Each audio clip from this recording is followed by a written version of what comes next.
Киевде Русь элчилиги янында Японияга бирдемлик билдирмек үчүн акциясы өткөрүлдү.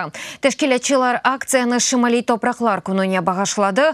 Бу Русия тарафынан илхак этилген Япониянын Курил адалары иштиракчылар элчилик бинасы янында Украина ve Япония байракларын көтөрдүлөр.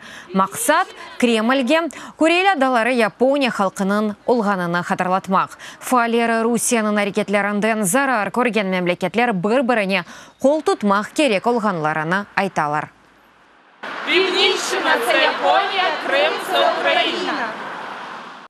Кожного року Японія відзначає День своїх північних територій, які окуповані. Эр ел Япония Русия ишгал эткен Шимали топраклары күнүнүн кечире біз ишгал этилген Кырым ве Курильск адалары арасында бір мувас сызамыз.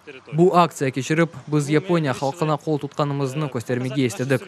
Я чітко відстежую ті Украина ve Япония арасында мувазаларны көзетем. Бу белли бір топрак меселелери.